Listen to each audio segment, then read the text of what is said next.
Good morning, Thailand. My name is Alex, and I have some news updates from around the land of smiles for you today, this Friday, November 29th, TGIF. Today we'll be talking about Thailand's first 3 Michelin-star restaurant, the expulsion of Cambodian dissidents amid protester crackdowns, and a little later some updates on the fate of controversial live streamer Johnny Somali. But first, back to the land of smiles, to the airports, where the AOT is implementing facial recognition for faster checkpoints. Thailand's Airports of Thailand, or AOT, announced the rollout of facial recognition technology at 6 major airports for international flights starting December 1st. That's this weekend. The biometric system, deployed in Chiang Mai, Chiang Rai, Don Mueang, Hat Yai, Phuket, and Suvarnabhumi, aims to cut checkpoint processing times from 3 minutes down to 1. Passengers can register at check-in counters or self-service kiosks where their faces are scanned. Registered travelers can then use automated bag drop machines without boarding passes or passports. Data will be erased within 48 hours in order to comply with the Personal Data Protection Act. Yay? This is good news, right? I don't know. A lot of people get nervous with the collection of this biometric data, blah, blah, blah. I feel like if you're traveling internationally, it's just kind of a fact of life at this point. And it's kind of nice to know that, I don't know if I believe it entirely, that that data will be erased in 48 hours. But yeah, hopefully it does cut down on the waiting times. Obviously, everybody knows we're heading into high season. This is going to be, the airports are going to be tested because the tourism numbers are rebounding to their pre-pandemic numbers. Will the airports be able to keep up with the throngs of people that are coming in? Who knows? But hopefully this can cut down a lot of those wait times. And yeah, let me know your thoughts, guys. Is this a good thing? Or is Big Brother invading our lives once again? Yeah, Gregor Brown says Singapore is amazing now at the airport with this. I just came from Singapore and saw this all in action. I also saw my stepfather struggle with the technology throughout the entire process, so I'm not sure if it actually sped things up for me. Did not for him. Certainly, he was getting angry and yelling at the machines, which, maybe that's probably another part of the strategy so that there's no humans being berated. Instead, it's just the robots. But yeah, I don't know. Worked for me, and hopefully the rollout works just as well here in Thailand. Danny says, I'm not sure about data going to be erased within 48 hours. Me neither. But at the same time, I don't know. I've kind of like given up on this whole privacy to my own biometric stuff. I've just resorted to not committing crimes and hoping that that serves me well in life. We'll see. Wu-Tang Live, doing NFL, football, and turkey. Happy Thanksgiving, my friend. That reminds me, I forgot to call my mom. Oh, God. Okay. Anyways, Mom, if you're watching, happy Thanksgiving. All right. Moving on. Oh, wait. T-Nun says, I wonder, too, I would hate to hear about them being hacked and now the system failed to erase. Yeah, always a danger there. What would it be used for, though? I wonder. Yeah. Anyways, new dystopian Black Mirror horrors to consider. Thank you for that. And Mandalik says, if a photo is shown to the machine, whether impersonation is possible. That's true. I'm not sure. So it's supposed to be like a 3-dimensional thing. So I think you'd have to do one of those full-on Mission Impossible masks for that to work. But that's possible, too. All right, moving on. We got some good news. Thailand's biggest seizure of call scam equipment just occurred. Police in Chiang Mai conducted multiple raids, leading to Thailand's largest seizure of call scam equipment linked to a Thai-Chinese gang. Authorities found 642 SIM boxes, 590,000 SIM cards, 72 computers, almost 1,500 mobile phones, and 47 SIM card readers across 11 rented houses. 15 suspects were arrested, including 2 Thais, 5 Chinese nationals, and 8 people from Myanmar. The equipment was used to create fake social media accounts for scams. The operations leader, a Chinese national, remains at large, while his Thai wife, who rented the properties, was arrested. So much for Bonnie and Clyde, man, going down in the firestorm together. This guy's like leaving his wife high and dry. Anyways, that's good news. This is a big break. 11 rental properties, all being used for the sole purpose of scamming people in other countries. So this is good news that Thailand was able to round these perpetrators up. You also have to wonder, though, how many of these, these scam guys are victims of scams themselves, too. That's something that we've seen with many call scam gangs. They've lured people into these positions, promising, jobs and then taking their passports and sort of like coercing them into doing these scam jobs. Yeah, I don't know, but unfortunately the ringleader is still at large. Probably could have scooted back to China and could be evading arrest that way. In any case, that's one for humanity and 0 for the call scammers in this incident. All right, okay, getting off of that, I don't know. We do too many call center scam stories, but I like this one. On to the next one. I don't know if you guys have ever spent much time in Koh Samui, but there's an update coming to the Nakhon Pier as it's finally getting new roofs. Weatherproofing. Koh Samui's Nakhon Pier is finally getting its roofs back after over a year of weather-exposed walkways. Workers began installing metal sheets on one roof structure, with repairs expected to finish within a week or by year's end. One of the two. The pier, a vital hub connecting Koh Samui to Suratani and other destinations, had been roofless since December 2022 due to delays by a contractor managing a 212 million baht project. Frustrated by inaction, the local municipality took over, securing approval to complete the work. While passengers welcomed the upgrades, questions remain about the original contractor's failure. Yeah, so where'd all that money go? Gotta say, that's a lot of money. 212 million baht. To install roofs over a walkway? I'm not sure. This seems like somebody made off with a bag and we're left footing the bill. In any case, it's long overdue. I've used those piers plenty of times. If anybody knows about flying to Koh Samui, you have to. It's Bangkok Airways. They run the airport there. They have a monopoly on the flights going in and out of the island. It's a beautiful airport, but the flights are very expensive. So many people instead opt to fly into Suratani, which is on the mainland, and then take a van and then a ferry. Like, that's the thing. Between the plane ticket, the van you take, the ferry you take, it's all still much cheaper than flying directly into Koh Samui.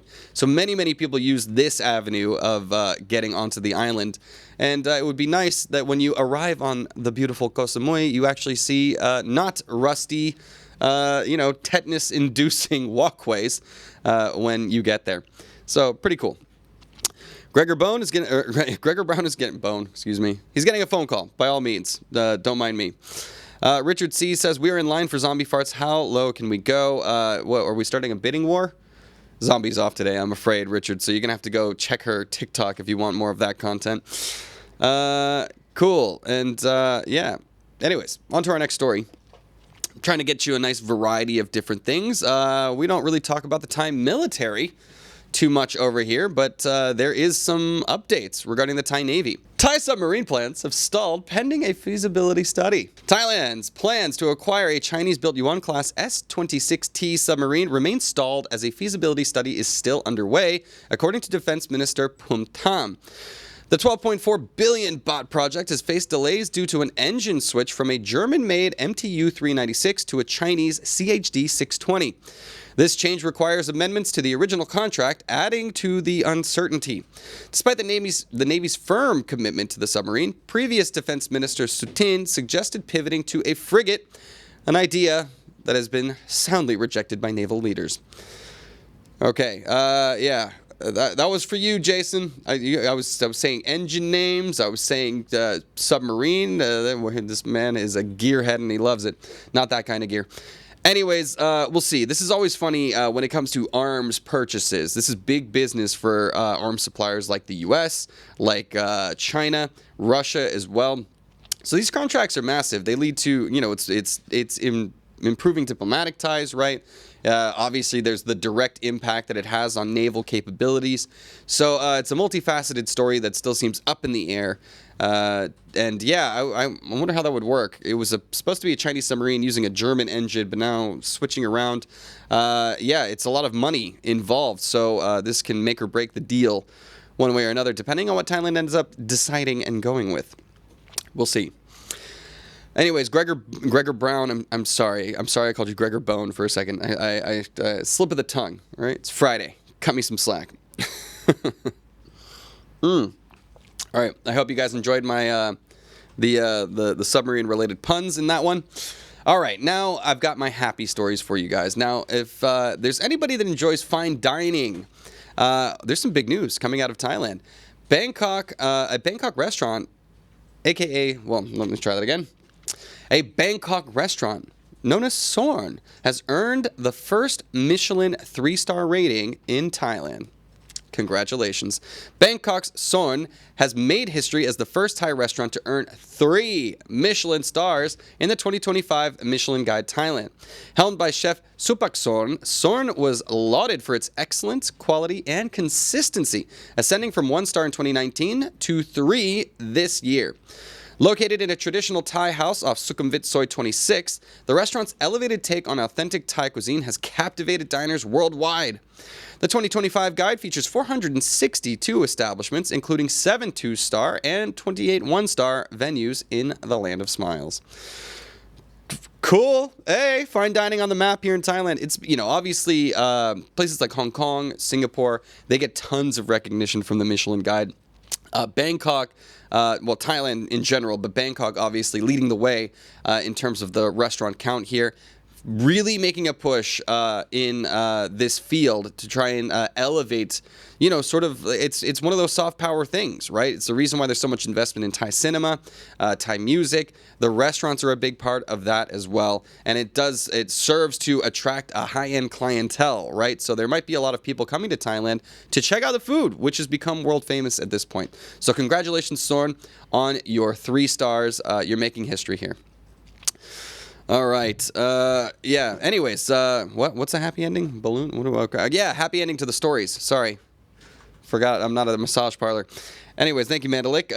Yes, and talking about the last story, that they buy Chinese submarines because of the large kickback bonuses. I don't know. All allegations, but certainly within the realm of possibility, that's for sure. Yes, and thank you for the happy Turkey Day, my friend. Elliot says, some restaurants mainly for the ultra-wealthy. Indeed. That's something okay, so I'm pretty lucky. I got a lovely girlfriend who is a fine dining blogger. She makes video content, and she's Taiwanese, so she makes a lot of content in Chinese, which means that she's attracting that Chinese demographic, which is something that all of these restaurants are trying to, those are the demographics they're trying to reach out to. So we're lucky. We get to go out and eat at a lot of these amazing restaurants pretty regularly. And, they're complimentary. We get to eat there for free, which is very nice. I love it in exchange for obviously making some content. But then when I look at the menu and I'm like, this is a good thing this is free, man. I would not be able to afford to eat here. So obviously, right, like every customer that comes in there kind of makes or breaks an evening. And some of these places only have like 4 or 5 slots per night. So emphasis on the exclusivity. It's great for like an anniversary or something like that, but you can't be doing it every week. That's for sure. Chinese engines, good luck with that, sure. Gregor Brown says, we need some Michelin-star pumpkin pie. Last night I didn't get pumpkin, I got pecan pie. Pecan?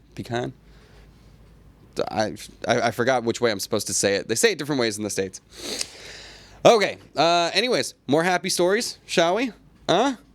Get ready for your dose of cuteness heading into your weekend. Thailand is seeking to boost the Pygmy hippo population.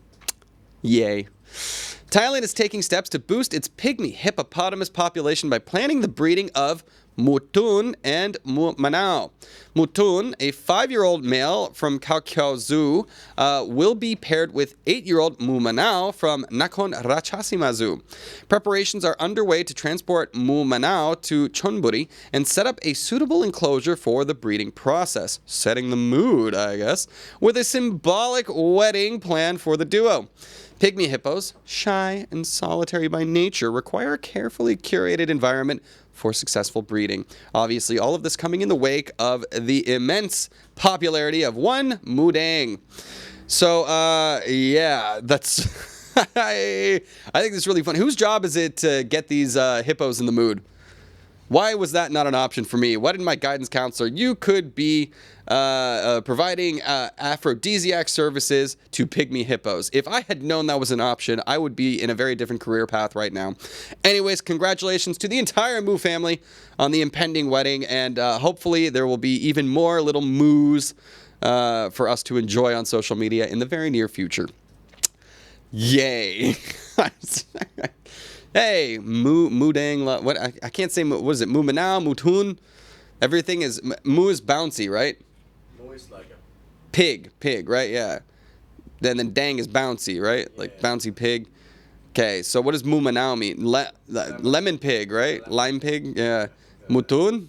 Mutun is like. Tonis mean like when you're like boiling for a long time. Overboiled, like a. I don't know.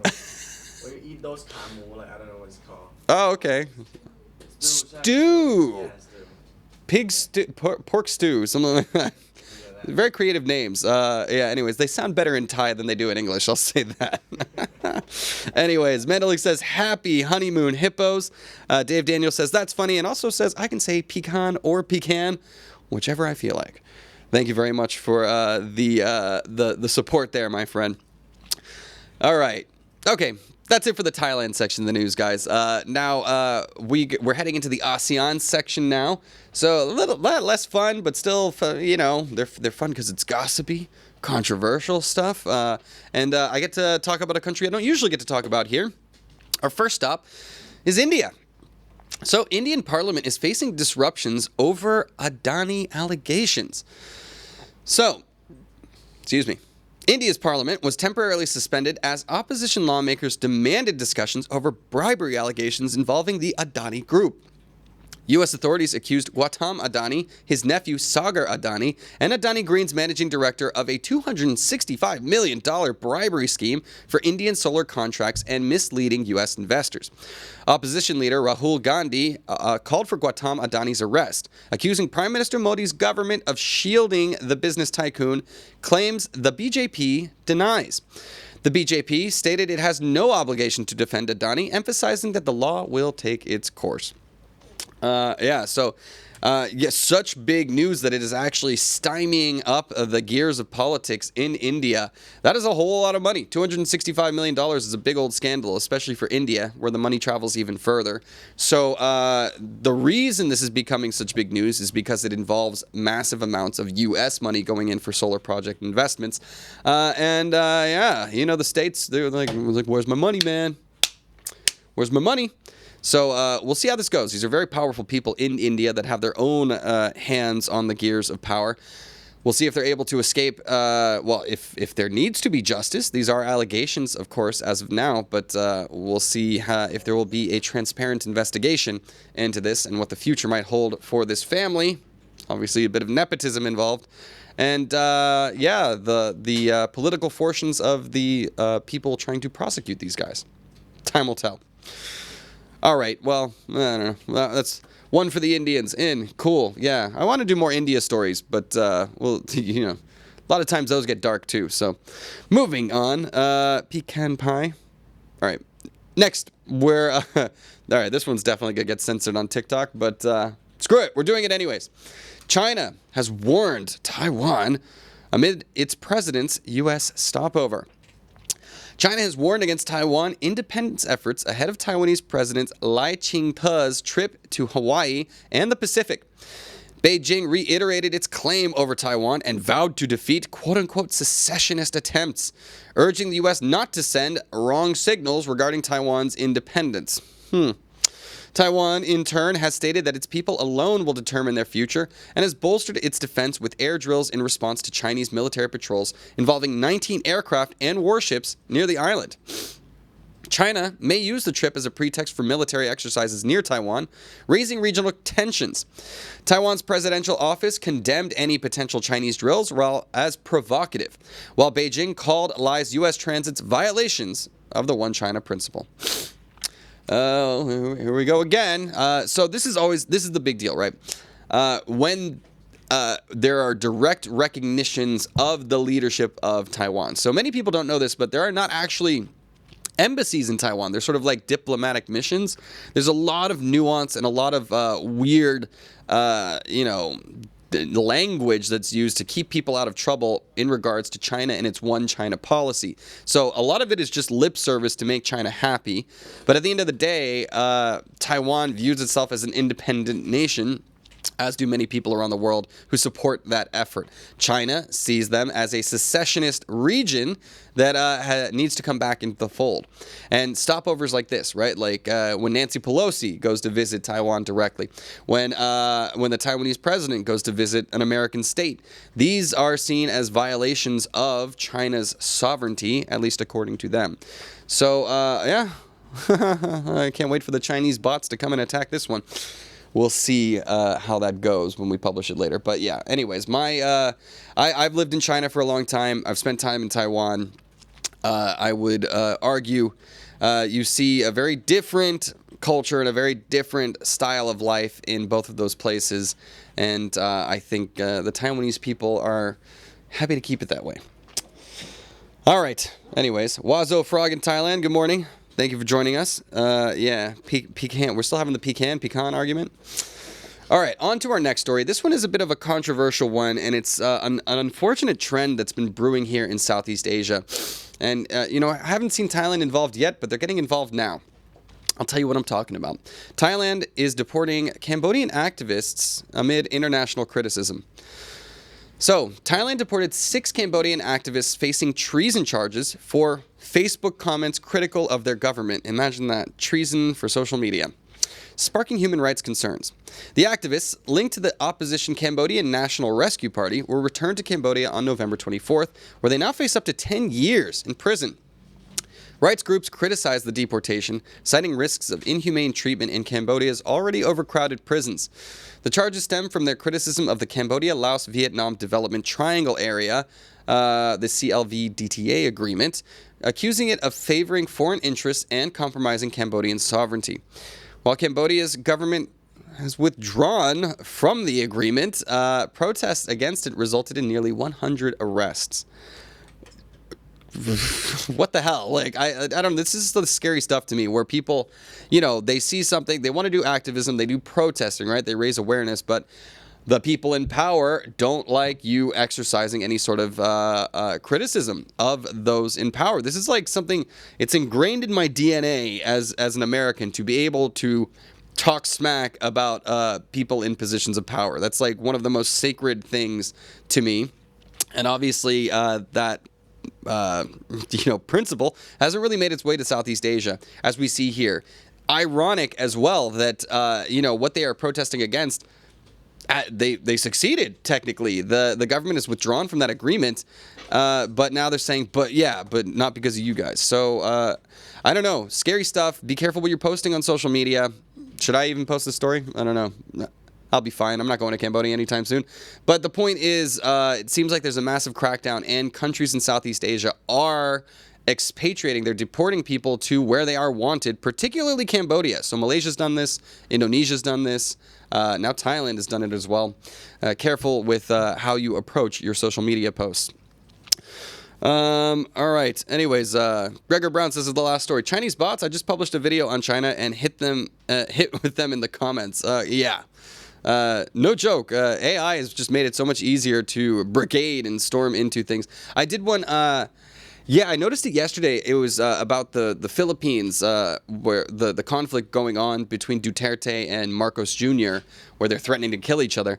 I went into TikTok, and there were more than 1,000 comments, and almost all of them said the exact same thing. Like, it was insane. They all had the same exact sentiment. We support Duterte. That was it. It was said almost exactly the same way, more than 1,000 times. There's no way that that isn't some sort of automated system. So it can happen to any kind of story in support of any kind of narrative. So be careful out there, guys. Don't fall for the AI. Wazo Frog in Thailand says, do you think Cambodia is more harsh than China on their citizens? I wonder. I would say they both have the same intentions, while China has more ability, I think. But it's weird because you've seen a lot of cooperation with the other Southeast Asian countries in transporting dissidents back to Cambodia. So, I don't really know exactly what game is being played, but it seems that they're all trying to support each other in this effort. So, do be careful, everybody. I'm going to tread carefully as well. All right, on to our last story, guys. We are talking about the very ever controversial Johnny Somali. The American live streamer faces prison time in South Korea. All right, so American live streamer Ramzi Khalid Ismail, aka Johnny Somali, faces up to 5 years in prison in South Korea for offensive behavior, sparking debates about quote-unquote nuisance influencers. Indicted for causing a commotion at a convenience store, Ismail is also under a departure ban. He's stuck. His provocative stunts, often harassing locals in Asia for online fame, have led to bans from multiple social media platforms and public outrage. Recent incidents include desecrating a South Korean monument, taunting Japanese commuters about Hiroshima, and trespassing in Osaka.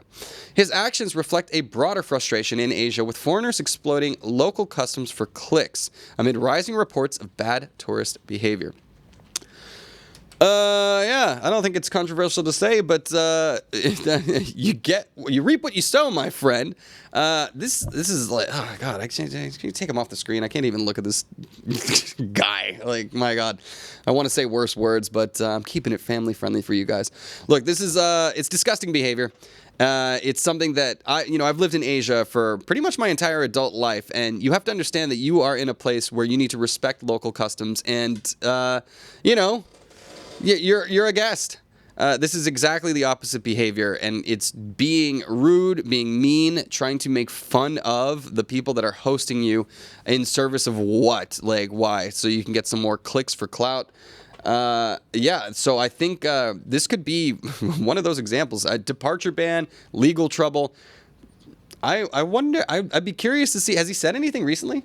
Has he come out on social media, or is he just banned? Just get punched a lot of times with the Korean guy. Yeah, he has been being hunted by Koreans, apparently. But what's he up to now? Is he just like laying low or something like that? No, I just heard like he get jailed, 10-year sentence, whatever, but I'm not sure with the news.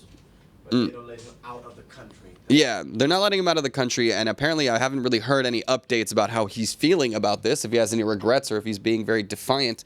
Look, this is something that I've seen a lot too. A lot of these digital nomad types, they can go in there, make their bad behavior content, and then just run away on to the next country where they can just keep doing it and repeating it again. So it's very interesting to see that South Korea is trying to make an example out of this particular streamer, and it'll make people think twice. Dude, I don't get it. This is your fault. Your generations, Gen Z. We millennials aren't watching this, okay? This is not our thing. Old man. I know, I'm old. I don't care. I watch art. 45 years. Shut up. I'm not that old yet. All right. Anyways, Tinan asked, did they video the knockout? Like, yeah, there was video, of him getting knocked out. Yeah, there's 2 or 3 videos. Like, dude, I don't know. You're playing a dangerous game, bro. Koreans are all about, they're big on MMA these days, man. So I would be careful. Mandalik says people who like the offensive videos are also offenders. Yeah, just don't consume that content, people. Like there's a reason why people do it, because there's demand. Like they're rewarded for that behavior. So what am I doing? Am I giving him more of a platform too? Am I part of the problem? Oh God. All right. Anyways, let me wrap up the show, guys. I'm going to get into the comments with you, talk a little smack heading into the weekend, talk about what we got planned for the weekend. I got some fun stuff. But yeah, anyways, that will do it for the Thaiger News today. Good morning, Thailand. Thank you for joining us. We will give you updates throughout the day, all day, every day at thetiger.com, where you can see new news articles regarding to the land of smiles to keep you updated any time of day. Also, join the conversation over at ASEANnow.com. You can sign up for an account and join Thailand's largest expat forum, and it is swiftly gaining steam across the rest of Southeast Asia. So, join, be a part of the conversation, and see what other like-minded expats, us Farangs, have to say. That'll do it for me. Let me get into the comments right now. I'm not done yet. Hold on, because I want to brag about what's going on this weekend.